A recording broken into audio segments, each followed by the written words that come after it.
slog FPV, a lot of the manufacturers are trending towards bring your own VTX and camera system. I really like that trend because a lot of times, you get tired of a quad, it gets outdated, and the real expensive component, a lot of times, in the case of digital, is like the DJI O3 Air unit. I mean, it comes in at $229 US. So I like that they're providing that option because a lot of times you can just swap out your O3 Air unit to a newer quad and then get a upgrade. And the VTXs and the camera systems don't change as quickly as the quads themselves.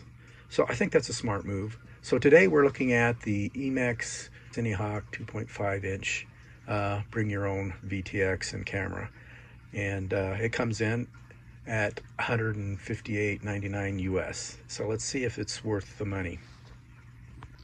In the box you get the quad itself, you get some screws and miscellaneous hardware for assembly. You get the camera mount system, as you can see here. You get some props, and it looks like some wire harnesses. Precaution notice here, set of stickers, and this is I like this. They actually give you the rotation direction of the props, so that's handy for first-time pilots, so that's a good touch. This kit does come with support for other VTXs other than the DJI O3 Air unit. It also supports the HD0 Whoop VTX and camera, and then the Walksnail Avatar HD V2. And you can see that it has these little inserts on one camera mount, and so you have different options here. Of course, I'm not going that route. I'm going with the DJI O3 Air unit. Emax has a good video on how to install the DJI O3 Air unit, so I'm not going to repeat that here.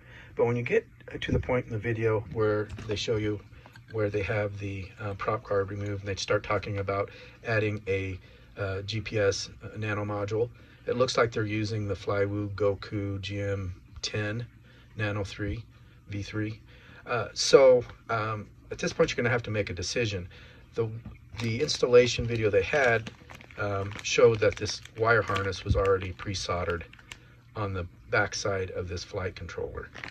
Mine did not come with this soldered on. I'm not going to be adding a GPS, so it's not a big deal. I'm not going to be flying this model real far out, so if you were wanting to do that, you would have to remove these motor screws on all four motors, and then you can pull the whole flight controller off. And I'll go ahead and link the user manual for this model, and they do have a pinout for the flight controller that shows you where the spare UARTs are, and so you could wire it in. I'm just not going to do that here. I just wanted to point that out. The video shows that the wire harness for the GPS is pre-installed, but in my case it wasn't, and so you'd have to solder it on. So I'm pleasantly surprised. The dry weight with the O3 Air unit is coming in at 144 grams. The spec says 150 grams, 150.5.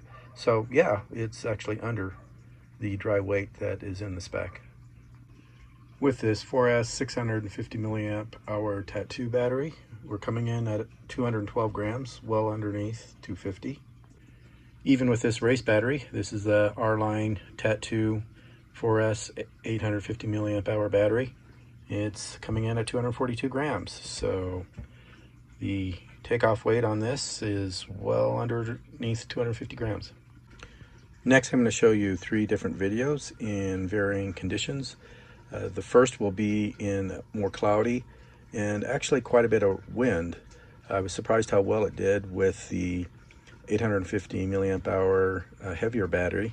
I would say that the winds were about 10 miles per hour, and then the other 2 videos, it's more in bright light, and the wind is about 5 miles per hour. The other one, it's really calm. As you can see from the lake, is very calm. So you kind of get a feel for how it handles different windy conditions. Overall, I thought it did quite well.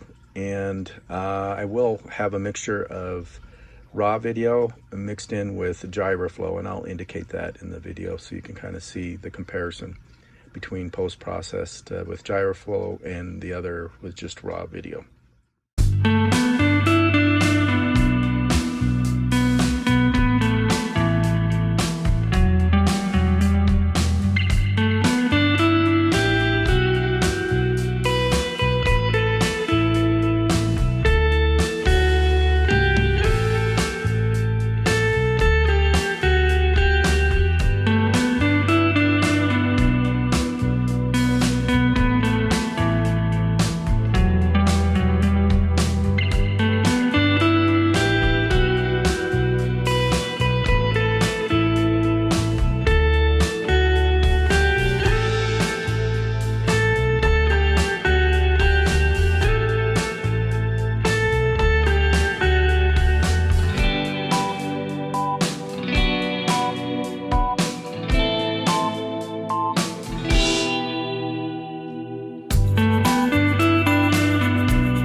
So what is my conclusion on the Emax Cinehawk Mini? If you have watched my channel before, you know I pay for all the quads that I review and the builds that I do on this channel. I really do not have any bias other than personal bias that everyone has to some degree. In my case, I have always had good luck with Emax products, and I think the designs are well thought out and are relatively economical. In the case of the Cinehawk Mini, I really like this model and do not have a lot of faults with it. So let's go through the pros. The first being the weight. Even with a beefy 850 milliamp hour R-line battery, you're still coming in under 250 grams. So you don't have to worry about remote ID unless you're making money from your drone footage. I also like that the installation of the O3 air unit doesn't require soldering. So that's a definite plus. I think that the prop guards are surprisingly tough, and I did crash it a couple of times, and also even if you do break them, they're easy to replace. I also like it that you don't see any of the props in frame. As you can see, the camera is sitting way out front here, so that's definitely a plus for videography work that you're going to be doing with this. I also think that the Express LRS range in the O3 air unit are outstanding, and that's even going through thick trees. So definitely a plus there. I think the tune with the 850 milliamp hour battery was out of the box. It was really great. And also the one rate that they had for the stock settings, they put some thought into that as well. It just wasn't the stock, I should say, the beta flight configurator defaults. So, you know, I did try that out and it seemed to work well if you're doing slow videography work. I also think the design that has the separation of the dirty part of the frame from the video camera, you can see that the whole thing moves. I think that's a clever design, and it works out really well with the 850 milliamp hour battery. I think the like this one's a lighter weight 4S 650 milliamp hour battery. It's just not heavy enough. But when you get the 850 milliamp hour battery on here, it makes your video really jello free. So I really like that. Also, I was really surprised how well this thing behaves even in wind, and I was thinking that it wouldn't do well at all. And you can see from my video that it was kicking up to about 10 miles an hour or even higher, and it was handling it quite well, which I was surprised. So that's a definite plus as well. But lastly, I think the price is very competitive, and I think it can hold its own against like the GEP-RC Cinehawk 25 due to its lower entry price. Now, we'll get into the cons and next, but I definitely think for the price, it's a good value. So as far as the cons, I was a little disappointed that the GPS wire harness wasn't already pre-soldered on. I guess they figured not many people would be using that, but I think for a first-time pilot, it might be challenging to solder on wires on the small pads that comes with these flight controllers. I think the air unit assembly wasn't horrible, but it was a little fiddly, but nothing a novice pilot can't handle since there's no soldering. But it was a little fiddly routing the cabling and that sort of thing. So another thing I didn't like was it doesn't really have a mount for an external camera. So if you want to go down that path, you'd really have to design your own camera mount. I'm sure there'll be creative and come up with one on Thingiverse or printables. Another minor niggle is it didn't come with any landing pads, so I just cut off some pads on the bottom here and just stuck them on, and that works fine. Just some lightweight landing pads. This was specifically designed for FPV videography, so it will do lightweight acro, but if you're looking at this to learn freestyle, look somewhere else. It was not designed for that. It was really designed for FPV videography. And then lastly, if you want something to fly indoors to capture video, I would say this is too large, and you're better off with something like the Beta FPV Pavo 20. It's way smaller, as you can see if you compare the two, and it's the right size for flying indoors.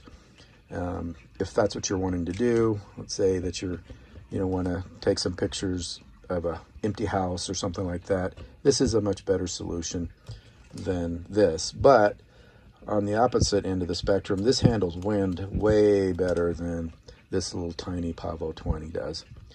So who is this model for? If you're a new pilot and you like the DJI O3 air unit ecosystem, this would be a good starter quad, as it's very stable to fly, as it's a pusher configuration. So this is a good quad if you're just starting out. You think you're going to be committed to DJI as far as the VTX and goggles. I think this would be a good starter drone. With the prop guards, you can run into things. It's pretty forgiving, and it did hold up to crashing. I crashed it a couple times. Not real heavy, but these prop guards are very, very flexible. Another person that would be good for, if you are already invested in the DJI goggles and the O3 air unit ecosystem, you might, and you're not familiar with Cinewhoops and you want to get into it, I think this would be a good quad for you to start out with if you want to dip your toe into videography. Also, if you like quads with long flight time, and you want to do some slow exploring, I think this is a great quad to purchase, because with the prop guards, that allows you to, just go around trees and, heavier brush and that sort of thing. And with the DJI O3 air unit signal penetration and the Express LRS, I had no problem going out to fishing area in the docks there, and I usually start running into problems when I get that far out, and this one had no problem at all. I didn't get any video breakup. So yes, in conclusion, I would say this is a good model if you're looking for a lower cost Cinehawk. And with that, I always appreciate you tuning into my channel.